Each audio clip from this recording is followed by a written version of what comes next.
Capricorn, my favorite goat, sea goat.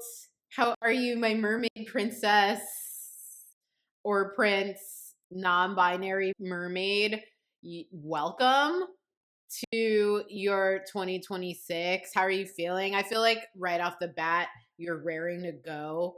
And we have the Capricorn ingress of the sun on December 21st, 2025. You're lit. You are embodied, feeling alive, perhaps the most lit that you may have felt in a minute. You're ready to go. You're ready to expand. You're ready to get out there in the world, put your face forward, and really keep on plugging and keep on expanding. That energy is juxtaposed with what your ruling planet Saturn is doing. And Saturn, it's different to do horoscopes for Capricorn and Aquarius because Saturn stays put for like ever. And in that case, it's important to rely on the harmonics to tell us new information about what these planets are doing and how that could translate to events in your life and experiences in your life. This year, you've got these like slower moving outer planets, including your ruling planet moving into a new sign in February. And so this happens at the time of, during the time of this divination, which was a 3-month window from December through the third week of March, March 20th, 2026. On February 20th, you've got Saturn, Neptune making a conjunction. Saturn and Neptune go into Aries between January and February. So basically, long story short, you've got this third house neighborhood issue now settling into a home and family and property issue that, and potentially death of all kinds, physical, metaphorical death of family members. Literally, some of my fourth house transits included back-to-back family deaths. Unfortunately, God bless all of their memories. But it's like literal death. It's like gravesite, right? So much to look forward to for you, Capricorn. I'm just kidding. But like seriously, we have this raring to go. Hell yeah, let's get on the business, juxtaposed with this rumination, in this case about your voice. And then we enter rumination and ritual around your life and your homestead and your people, your most intimates, and where you come from. Let's see if Saturn is doing anything via midpoint. And I do not see Saturn here doing something for you via midpoint. So let's check the harmonic aspect grid and see how Saturn is coming out. Saturn's coming out Sun Saturn in the 21st harmonic. So basically being a leader and authority around issues and projects that require focus, but there are moving pieces and moving elements. And so you're like focusing on the go. And what else is happening at this time period? Lots of seventh harmonic for you, which is like a natural, it could be equated with Saturn energy anyway. In a way, seventh harmonic is focused, discipline. It's serious. It's going over details, looking into tedium. Like you have obligations and you have things to do and you have things to get in line and organize and orchestrate and analyze, crunching small numbers, stuff like that. And you might, even though you're rearing to go, I think this is a good time period for you as well, because there's a part of you that does want the private time to sit down, crunch numbers and things, and to process all that is going on and to kind of get your bearings, right? Like I feel like that's a lot of what you're doing as we enter the year. I'm just checking out to see if Saturn is strong in any other harmonic that I can see. as we move into the year. We've got 27th harmonic with Saturn Pluto. I feel like this is concerning to me a little bit, because I feel that there may be, even with all this rain to go energy and you being lit up, Saturn Pluto can feel severe. So there's like a severity in connection. Perhaps you're too busy to meet with all the people that you want to meet, or to align contracts the way you want to align them and stuff like that. There's something pressing on you for you to take care of. And so even though you're ready to go, you literally may not have the time and energy to get going in the exact way you want. That's fine. You're already going. Do what you got to do. It's only 3 months of the year. Let's check out Aries ingress and see how that impacts you, Capricorn. So as we discussed before, Saturn and Neptune is in Aries, and that is a huge 2.5 year shift for you in terms of focus and what to focus on. This is going to be home, family life, property. Doesn't matter if you own it. It's wherever you live, like rental. Fourth house is kind of deep, though. Whenever fourth house transits occur,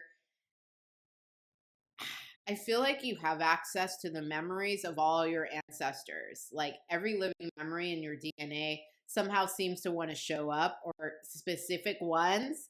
It's like, where the F did this come from? Oh, this is from grandmother Myrtle from 5,000 years ago. It just, there's whatever you are fundamentally compelled by that you may have inherited or you may have experienced in your youth, when it's through some kind of developmental era or whatever, comes to the surface to ponder at this time period.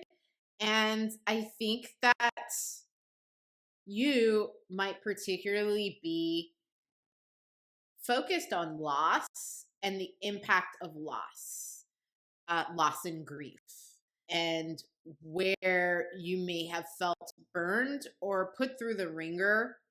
And for at this time, like as these reflections bubble up to the surface, I would just recommend simply being in your crib and taking care of yourself and eating as well as you possibly can, drinking some tea, getting those herbs going on, being around plant and animal life as essential for your well-being. It's slow. This isn't like Mars, Saturn, Uranus, or Saturn, Jupiter, Uranus, where you're busy. This is very much kind of like reflective, and you need to rest and relax and just let whatever come up to the surface come up. You've also got Saturn conjunct Moon Mars, 1 degree 47 minute orb, which validates absolutely everything that I just said, which is this is a little different in that Moon Saturn is solitude. Fourth house has an element of solitude, kind of like it's alone by itself and connected to like hundreds of generations of humans or whatever. It's kind of a dichotomy. There is a lot of alone time though with the fourth house, and that's only augmented with Moon Saturn Mars here.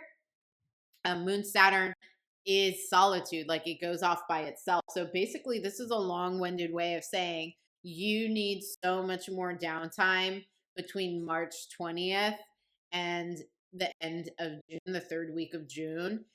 And wherever you can get it, take it. Like, I wouldn't take on more things to do in this time period.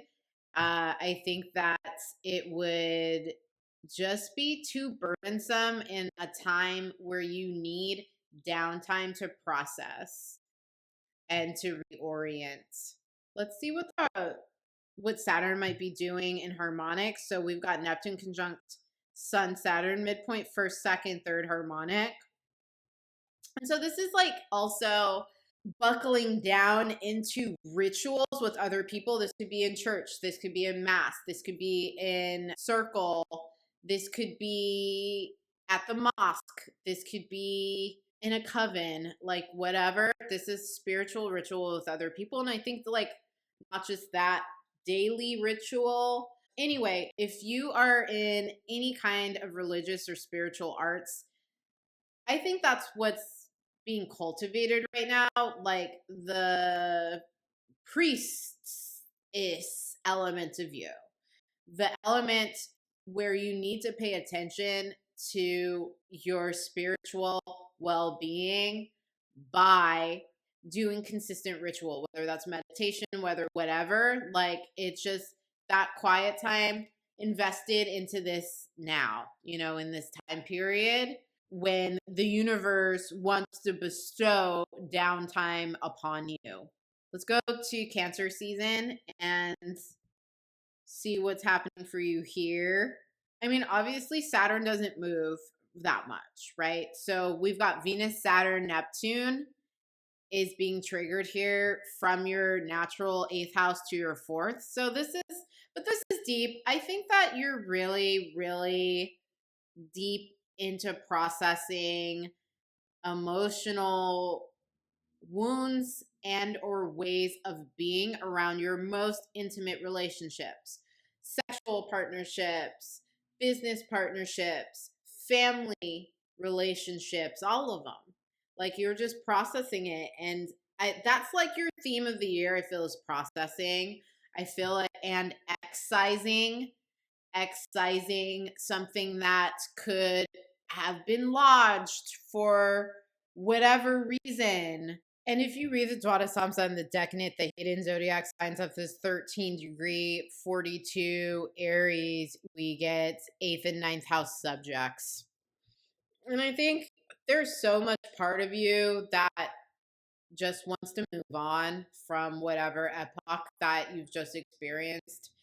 And also to get the wisdom of it, like the spiritual insights and wisdom. And I think you're also thinking about where you're actually headed, like metaphorically, your whole future, but also where you're living and how you're living and with whom you're communing with. So I really do think that you just need a spiritual, emotional, and mental support system at this time to help anchor you in these bigger processing themes that you're undertaking right now. You've got Saturn conjunct your Mars lunar north node midpoints. Let's see what else. Saturn's doing a Mercury Uranus midpoint situation over here.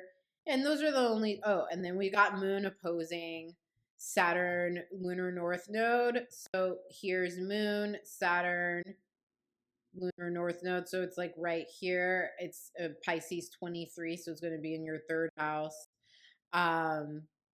Yeah, this is where I mean, this is just like I want to be at home with my fairies, like, and the gnome entities in my garden, like, don't come over, don't talk to me.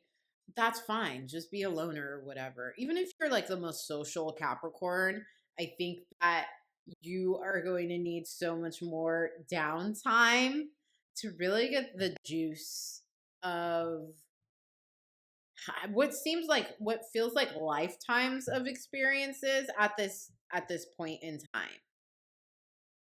We've also got a Saturn, Uranus, Mercury, which is your natural 7th, 6th, and 4th house. And this is interesting because I think that this is an exposure to new modalities, people, ways of being. And I think people who help you get your shit together. So this is a great time for mentorship, consultations. It's a great time to hook up and do therapy and or other therapeutic remedies, whether it's spiritual or otherwise, shamanic healings, colonics, whatever. Like this is that epoch, and it keeps getting validated by all these different things, these different midpoints and planets and all that. So let's see what happens at the conclusion of the year for you. Conclusion of the year, obviously we're gonna have Saturn there like all year. Let's Saturn is doing something with Mercury. Saturn is doing something with the lunar south node. And now this lunar south node is in your 8th house. And that, I think, influences.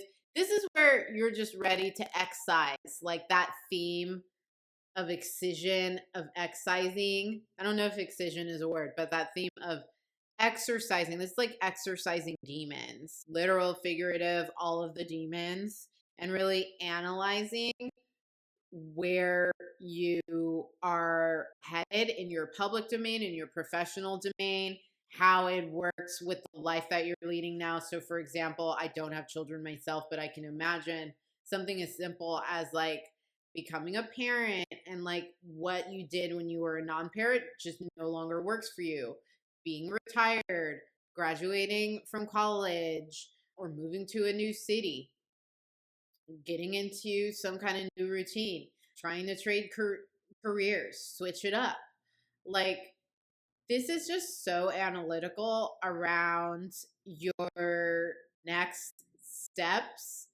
And so I feel like this isn't necessarily a year where Capricorn is, I don't feel like you're stymied this year at all. I just feel like you're really, really thinking about stuff before you're making a move. I feel like most this year is integration for you. You're going to be fine, right? This is an overall year theme. Things can change month to month. There might be more, months like in other seasons, like Aquarius season, the seasons, the non-cardinal seasons that we're not addressing today in these videos. But like, just as an overall theme, this is something to lean on, where it's like processing, integrating. Like, that's your theme. You don't need to do like, I am creating a whole and executing a whole new vision for life right now. Like, let's go, blah, blah, blah. It doesn't have that kind of energy this year. It's really critical for you to reflect, excise, integrate. All right, so you've got Uranus conjunct your Mars, Saturn midpoint 1 degree, 3-minute orb. So that's going to be your 4th, 6th, and 7th house in the last 3 months of the year from September 22nd. And this is classic work-life balance, like classic issues with partners and people at work, and your cohabitants, people too loud, not seeing eye to eye, and having to switch something up to accommodate for an unexpected event. Beware of accidents, I would say, at this time period, just because Mars Uranus is connected to accidents. And so when we have Mars Saturn Uranus, it could be accidental. Mars Saturn Uranus, especially in the houses. Let's see what harmonic it falls in, because that will tell us a lot of information. If it falls in, okay, so it falls in the 7th harmonic. And so this is just like, I can just see you doing last minute switch ups for whatever reason. Somebody that you partnered with needs to switch the date on blah, blah, blah. Like, it doesn't always have to be extreme, but these are important matters that you are recalibrating all of a sudden. And this is like, again, like, this is the great remix year for Capricorn. And it's taken you a while to settle in to and integrate your new reality in your home, in yourself, fundamentally, in how you arrange your life and your own well-being, in the people that you work with on a personal and professional level, the people that you have contracts with, the people that you support and aid. Like, there's a lot fluctuating, and you're sitting with it. Let's see what Saturn is doing in the harmonics aspect grid and see if there's something that's striking. So Sun Saturn is in the 15th harmonic, which it's like a go with the flow energy. It's very much like just responding to needs at the moment, which aligns, I think, with some of the stuff that we just talked about. And I hope that relieves a little bit of pressure as these unexpected events that, you might need to adjust for occur in the last few months of the year. Is that, like, it's happening for, like, some greater possibility, I suppose. We've got Jupiter, Saturn in the 20th harmonic, which both of these are like 5 energies, which is creative free flow. And it is organic growth on its own pacing, on its own time. It has a multiple flurry of interest. I feel like you might become a hobbyist or really get into hobbies and games and strategy at the end of the year. Great. That sounds fun. But this is kind of Sun, Saturn, Jupiter, Saturn long-term strategy. It's certainly not like surface strategy, but is anything you do surface? We don't know about that. Yeah. Okay. So that's all I'm really seeing for you, Capricorn. I love you much. Have a beautiful, strategic, integrative year. Sending you major love.